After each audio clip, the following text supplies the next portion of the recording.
Welcome to episode 4 of Project W, where we're taking you on a journey to create more opportunities, sales, and growth for your business using Walmart.com.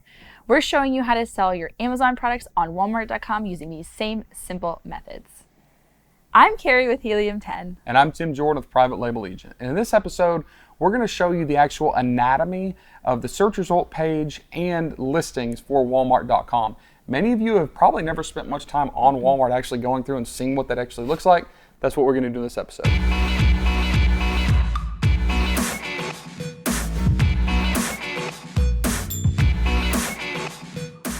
So in this episode, we're going to show you the components of a Walmart listing. We have a pretty good list that we're going to cover in no particular order. We're just going to kind of take you on a walkthrough through this whole listing experience on Walmart.com and show you the ins and outs and some observations that we've made as we've searched through Walmart.com. Now, as Carrie's pulling this up, I want to make a note here. At the time of filming, we're showing you the best data that we have. We're showing you what's happening in real time. Walmart continues to update their platform. They continue to update listing viewing potential. They continue to update all the attributes of their listings and of their search result pages. In fact, at the time of filming, it was like 2 weeks ago when they drastically changed all of this. So if you're watching this a few months from now and you see some little variations, that's great. If they make some big changes, we'll try to refilm this episode for you. But just keep in mind that little things are being added to consistently. Yeah. The main pieces of listings and search result pages haven't changed a whole lot in the past at least couple days. So we feel pretty secure that we can go ahead and start showing you some stuff. And since they just did a big overhaul, hopefully it'll stay this way for a while. So we've got a search result page here because it is the quintessential private label product. We're searching for garlic press. So Carrie, why don't you show everybody kind of what we've got going on here? Okay, so the first thing is, like, when you search garlic press, you can see these kind of smart complete things. And these actually you can see in Cerebro as well, and Magnet. You can see the smart complete keywords. So these are just suggestions of frequently searched products. So these are really helpful. I'm just going to go ahead and just do the main garlic press search. And then these boxes at the top, they're going to help you narrow down even more what you're looking for. So they have some really commonly used search for words in these boxes. So stainless steel is a very common one. The OXO, that's a brand. Mincer must be one that's really popular to go along with that. Rachel Ray is a brand as well, and then cleaner. So that's cleaning that little, garlics out of the little holes, which takes a long time with a toothpick. So this helps you to kind of narrow it down a little bit more. So if you clicked on stainless steel, you're going to only see stainless steel garlic presses.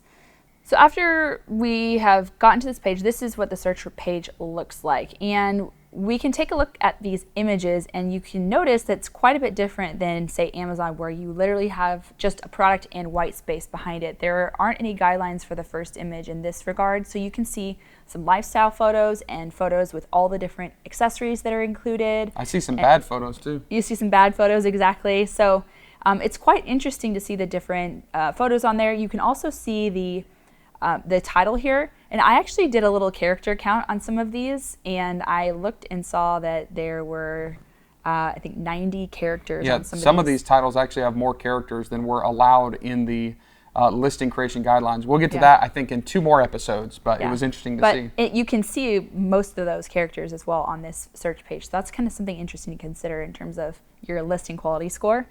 And then also, we've got the price listed here, and something else that I think is going to really make or break the deal for a lot of people is the shipping speed. So if somebody needs a garlic press really quickly, they're going to probably look for pickup or delivery really quickly. So, there's 2-day shipping labeled, there's pickup, delivery, all those are labeled in these little blue boxes at the bottom here. Your rating is also going to be listed on here. So ratings are right now in Walmart, you can still sell things without any ratings, but I'm sure that these will become more and more important as time goes by. And I think those are the main things. Also, there's tags. There's reduced price on here. There's clearance. Bestseller. So, bestseller tags. You can actually, add these different badges onto your listings if you want to. And there's also the first listing here is a sponsored ad. You see that word sponsored there. Now, I guarantee if we went to Amazon and typed in garlic press, there would be mountains and mountains and mountains of listings that were sponsored, people running PPC. It appears to me that on this quintessentially saturated and overly competitive keyword garlic press, on Walmart it looks like there may only be one person running an ad. Yeah. Now, there might be others that are so cheap they're on second or third pages, but it's interesting there's only one. we kind of missed one of these really important components that I'm most excited about. It's this little save with the Walmart sign. So what that is save with, or that's the tag for Walmart Plus. And Walmart Plus, we'll probably talk about that a little bit later more, but Walmart Plus is kind of the equivalent of Prime for Amazon. Walmart Plus rolled this out as a membership-only option. You get all sorts of cool stuff, whether it's anything from a little bit of a discount on gasoline if you purchase at their fuel stations, to free shipping on most listings, to guaranteed 2-day delivery. So kind of think of that as Prime, and there are certain things we as sellers have to do to qualify to get those badges. Also on this listing is the add button here, and this is where you're going to kind of consider whether or not you want to put your listings in a variation or keep them separate. So clothing and things like that, where there's color and sizes, you're pretty much going to need to put those in a variation. So that's something to consider and remember. But if your product doesn't necessarily need to show the variations of your product, you're going to take up a little more real estate, and you're actually going to have access to this little add button where you can literally just click on add and it'll add it to your cart. Okay, so that's pretty amazing and easy for a shopping experience, because people get a lot of information from your photo, your first photo, and the title and the price, and also the shipping speed. So, and then the star rating there, everything's there really for a lot of those quick shoppers if they need something quick to get something. Now, for the other button that we see down here is options. So options means it's a variation. So there's other options that you can choose from. So once you click in, then they've got to choose from these different variation options. So if you do not have an absolute necessity to have variations, right, a variation listing, if you have maybe a stainless steel garlic press and a stainless steel garlic press with a silicone handle, we think it's probably best to have 2 different listings, like Carrie said, for more real estate. But just think about the buyer experience. All of these apps and all of these marketplaces want a one-click purchase option or straight to cart. So if you can activate that add to cart immediately without having to take somebody through extra steps of the buyer journey, that's a big benefit. Now, there are some categories like clothing where you're obviously going to have a lot of variations in sizes and things like that. It's not possible, but as a good example, if you had 2 different garlic presses that were very similar variations on Amazon, you might want to make them 2 different listings on Walmart. Okay, so at this point, I think we should click into the listing and take a look at some of these different photos. Right now, you can add to cart these little buttons here, or you can click on the options. So this one has a few different more options. So I'm going to click on this to see and that's what interesting. The options Go are. back, check this out. The sponsored ad is the second position. Oh yeah, I didn't even realize that. It's actually hard to see the sponsored. It is hard to see. They kind of hide it. so low, so you really almost think some of these are organic. Check this out. Remember, we've talked about how easy it is potentially to rank on Walmart. The #1 organic listing has 3+ day shipping. It doesn't have the Walmart Plus badge. It doesn't have 2-day shipping, and it only has 3 out of 5 stars, which is interesting. It's just more confirmation, like we should be able to rank pretty easily on these. And I actually want to click on this to see, okay, so the category here is kitchen, dining, kitchen storage, and food storage. So this keyword is obviously connected to food storage. So on Walmart, your product type is connected to a list of search queries. So if you choose a product category that is not connected to those search queries, you're not going to actually show up. So that's something to also look at while you're doing your keyword research and you're creating your listing. So this is something we'll keep in mind when we're choosing our category. Walmart actually gives you the category automatically, but you can actually get it changed. So I'm going to actually go back though, because I don't want to look at that one because of the fact that it's not really like ours. But let's go to this one. Oh, that one? Okay. Pioneer Woman 1. I love Pioneer Woman. I've been following her for a long time. So when we click in this egg holder, Pioneer Woman is actually a really well-known brand. So I look at this and I see photos. There's only 4 of them. They're not really high quality, but something I think that's really, really important to note is that you've got your images and you've got your title over here and your pricing, and then you scroll down and look, it's all your competitors right underneath that. Okay, so you've got a ton of competitors underneath that. These are not necessarily sponsored ads either. These are just actually put up there by Walmart.com. And then you scroll even further, and way below the fold is your product details and your bullets here. So it's kind of important, actually it's extremely important with the images that you catch the buyer's attention with the images, that you show what your product is about with the images. You can use infographics, lifestyle images. You want to make sure to have really, really high quality photos in this. And I know Amazon sellers do a really great job with this.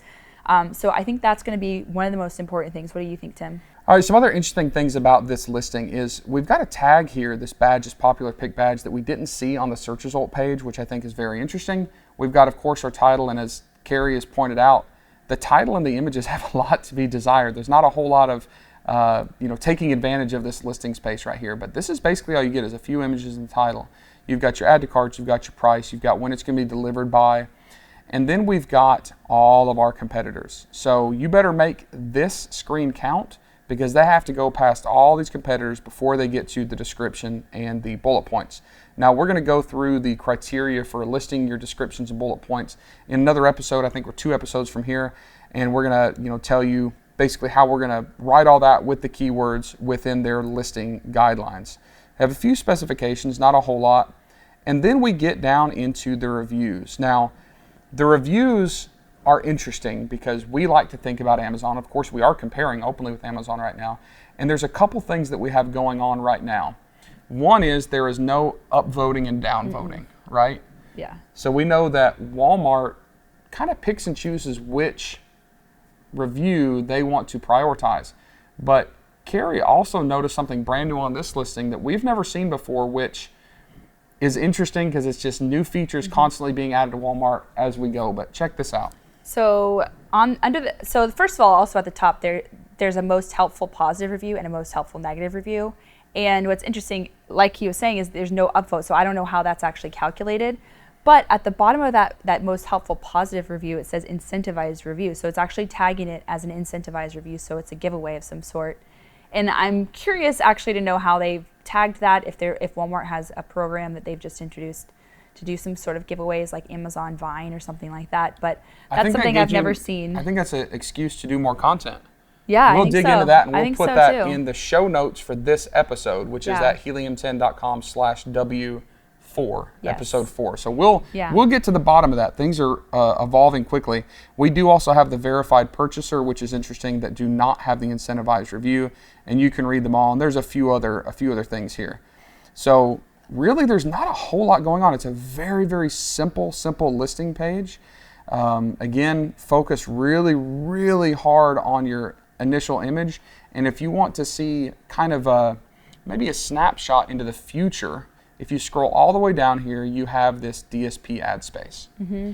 Now, I think that even this one didn't have the storefront, but we've got another one we can show you. So again, this is just kind of giving you a little bit of a sneak peek. So DSP is actually only available for big brands on Walmart.com right now, but I mean, it may come out for third-party sellers. But they also have access to storefronts, and I have heard rumors that this is going to come out for third-party sellers as well. So we have a storefront here, and we've got all these different products here for Snuggle. And so this is what a Walmart storefront would look like when you click. We actually clicked on this ad earlier. It was a Snuggle ad. So we actually were able to click on it and see the actual storefront with that from that ad. So, but it was actually hard to find. There's so few DSP ads and brand ads and things like that we had to look around. But we know that Walmart used to allow like rich media and some other kind of ad types and media types, and they've retracted that here fairly recently, and we know that it's coming back. So maybe this is a sneak peek to what that's going to look like. Also, the DSP ads a few weeks ago used to be actually on some of the brands at the very top of the search results, and they're not anymore. So that's another great thing for third-party sellers, is you're in the mix with all the brands. Yeah, we don't have to compete with people with huge ad budget and great branded images. Which I think was a really smart move for Walmart, because that really seemed a little bit discouraging to me when I was looking at this even a month ago. All right, so we told you this was going to be a fairly simple episode. There's not a ton to cover. Between the search results page and the listings, it's fairly simple, it's fairly intuitive. Again, we are putting this case study together for existing marketplace sellers, and to be a seller on Walmart, you have to be an existing marketplace seller. So most of this should be fairly easy to understand and fairly familiar to you. Not a lot of bells and whistles. It's not very complex. So when we get into the next episode, we're going to get to pick apart maybe some of those listings that we looked at. But let's go ahead and wrap this one up. Yeah, so in review, in this episode, we covered really the anatomy of the Walmart search and the Walmart listing, so that you could understand, maybe start thinking about things that you can do to make sure that your listing is really optimized.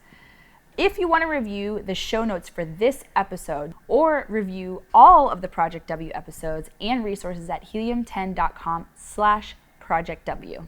And on the next episode, we are getting into one of the most fun portions of marketplace selling, and that is the photos. And I promised Carrie that we would go back and pick apart that Pioneer Woman listing because she really was upset about the egg tray. So we're actually going to use that as one of our examples. I love the product and I love the Pioneer Woman. Let's just get that in there. She loves Pioneer Woman. She just does not love the photos. So we'll get into all the requirements and all that good stuff in the next episode, and we'll see you there.